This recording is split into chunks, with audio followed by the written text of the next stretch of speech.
Good afternoon. My name is Cecilia Tortajada, and I work at the School of Interdisciplinary Studies, University of Glasgow in UK. I would like to thank the organizers for inviting me to make this presentation in this very important event. I will be talking on the topic of water as a human right, which is the topic we will be focusing on today. I would like to start this presentation with some historical aspects. As we know, on 28 July 2010, through Resolution 64-292, the United Nations General Assembly explicitly recognized the human rights to water and sanitation and acknowledged that clean drinking water and sanitation are essential to the realization of all human rights.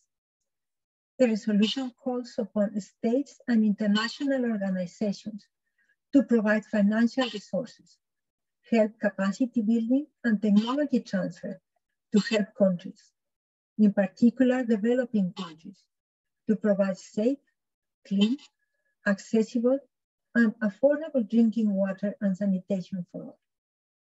Some years before, however, in 2002, the Committee on Economic, Social, and Cultural Rights that was established by the United Nations to oversee the implementation of the Covenant on Economic, Social, and Cultural Rights presented a document, the General Comment number 15, at its 29th session in Geneva during 11 to 29 November.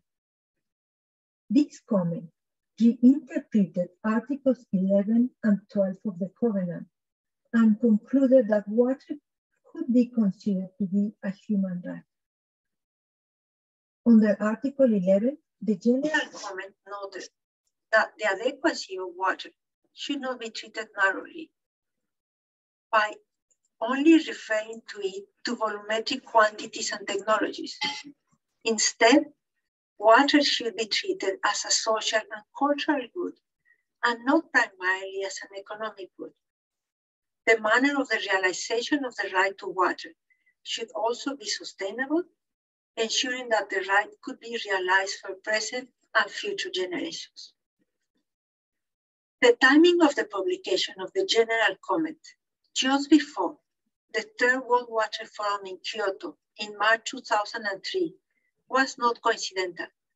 It was expected that the General Comment number 15 would have direct impact on the direction and the level of the discussions at Kyoto, especially in terms of increased focus on water supply and sanitation, and also on funding available for this sector. It was expected that the decision that water is a human right might encourage national governments, as well as international organizations, to earmark funds to improve access to water supply and sanitation significantly. Not surprisingly, the World Health Organization noted in one of the publications distributed during the Kyoto Forum that a right-based approach integrates the norms, standards, and principles of the international human rights system into the plans and policies of development. It should also be noted that the World Panel on Financing Water Infrastructure, which was chaired by Michael Kamdesu, former director of the International Monetary Fund, presented his report at the Kyoto Forum.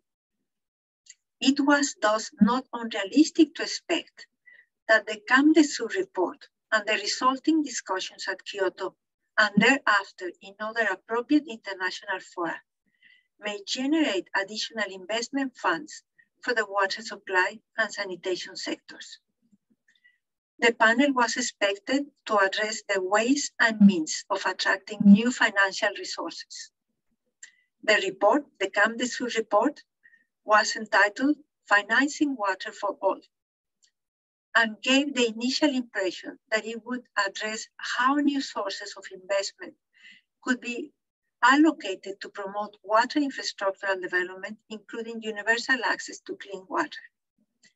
Unfortunately, the General Comment 15 had not perceptible impact during the Kyoto Forum in generating new investment funds for the water supply and sanitation sectors, or in terms of shaping the discussions as to what are the implications if water is accepted as a human right. In fact, the entire qu'avons-nous report mentioned only once the issue of human right to water, and this too only in the initial part. This issue was not mentioned in any significant way in more than its 80 recommendations as to how human rights to water could be achieved, or what could be its financial implications in terms of operationalization. The report's main philosophy focused on the establishment of an enabling environment within which the poor could pay for their access to water. The focus went on the needs of bankable projects, including their commercial and funding structures. The dream of access to clean water could be realized only when appropriate and necessary financial mechanisms could be established in different parts of the world. It also concluded that the ideal long-term aim had to be full cost recovery from users, although in the short term, some subsidy was inevitable for poor, isolated, and rural communities where affordability was a distant prospect.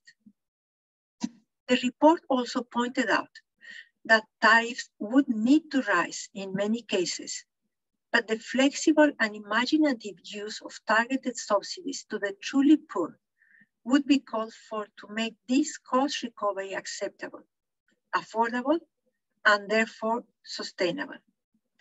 It should be noted that this conclusion was very similar to the recommendations made by the World Commission on Water, which were presented in 2000 in the report during the Second World Water Forum in The Hague. Now, at the risk of oversimplification, it can be said that neither the qu'avons-nous report nor the General Comment number 15 had much impact either on the discussions and the results of the Kyoto Forum, or on the subsequent developments in the water supply sector. In fact, by early 2007, the qu'avons-nous report had unfortunately become history without having had visible impacts on financing of water infrastructure or in generating any new investments for the water sector.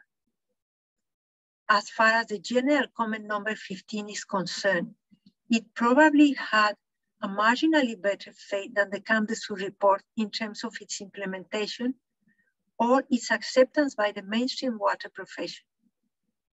To the extent the discussions on water as a human right are kept alive, this is probably because of the professionals working in the human rights area, in contrast to the water professional, and also thanks to the activist NGOs who are against water pricing and private sector involvement in terms of universal access to water supply and sanitation.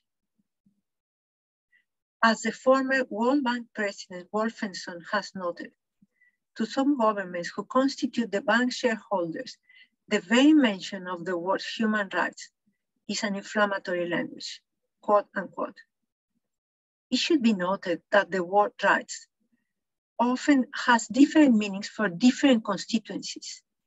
Knowledge and familiarity of discussions on rights vary widely between the different interest groups, and the discussions on water as human right between its proponents and opponents have focused almost exclusively on domestic water use, and other types of water uses have not been considered. More discussions of water as a human right in the overall context of water resources management is mainly missing at present. It is fair to note that nobody opposes the concept that all humans should have access to clean water. Similarly, no country opposes this concept either. The main issue is around not whether water is a human right or not, but how to ensure that all persons have access to clean water and proper wastewater management within the social, economic, physical, and political conditions and constraints within which they live.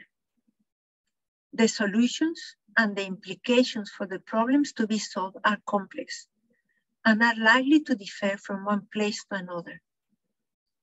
The implementable solutions may even be different in the same location over time, making the solution even more complex to identify and thus to implement. The concern of some of the countries that are not in favor of promulgating the concept that law is a human right stems from the fact that they are unsure of the legal implications if they approve the overall philosophy and are not able to implement it. Some countries are worried that they will be sued for compensation, for example, because they will be unable to meet this universal obligation for some considerable time to come. Others are worried that human rights to water may mean free provision of clean water and proper wastewater management for everyone, which they simply cannot afford. Since this cannot be achieved within the foreseeable future, many countries prefer not to approve this concept until their responsibilities and accountabilities are clarified, as well as those of the consumers. Until this happens, and a critical number of important countries decide to recognize this right, progress in terms of implementation of the concept of water as a human right are likely to be slow. In terms of the water profession, it appears that the water profession, as well as the governments, currently feel that the declaration of the UN Committee that water is a human right doesn't make much practical difference, since they have been working to achieve this universal goal for decades. In this sense, there is no real difference between the human rights and the water professionals' goals, because both of them have the same end objective. The water profession generally believes that declaring water as a human right will not necessarily ensure that more people will automatically have access to it. Declarations are easy to make, but the problem is invariably lies as to how the declaration, this or any other, can be translated into reality to improve the quality of life of the people in developing countries. So there are different fundamental issues that need to be discussed and resolved before there can be universal coverage to clean drinking water. Among these are how to manage escalating water demands, since in the developing world, new sources of water are now not only becoming increasingly expensive to develop, but also may contribute to serious social and environmental disruptions. Water pricing is another aspect that needs to be researched. Water pricing has to be part of the overall solution in balancing demand and supply. However, structuring and implementing equitable water pricing in the developing world has been a very difficult task. In addition, even though the idea of water pricing has been accepted in many countries, the prices charged do not cover, mainly in the developing world, do not cover even operation and maintenance cost, much less investment cost. In most developing countries, water for domestic consumption is heavily subsidized, and social and political acceptance of water pricing is still not high. This has meant that the people who now have access to water do not use this resource wisely or efficiently. There has been insufficient practical and usable research on the links between water pricing, water conservation, poverty alleviation, and their social, economic, and political implications. Another topic that requires attention is the investments required for construction of new water supply projects, wastewater collection, treatment, and disposal systems, and not only the construction, but the operation and maintenance, as well as modernization of existing water supply and sanitation works, also in developing countries. And all these are going to be very high. To improve the existing wastewater management practices in Africa, Asia, Latin America, this will require high levels of investments, as well as good technical, managerial, and administrative expertise. A question then is how to increase this high level of investment that is necessary in a timely manner, as well as how to build capacities and institutions for water resources management, for water supply, water sanitation in the long term. Now, the provision of water supply and wastewater management is primarily in the hands of the public sector in the developing world, and they are likely to remain so for several decades.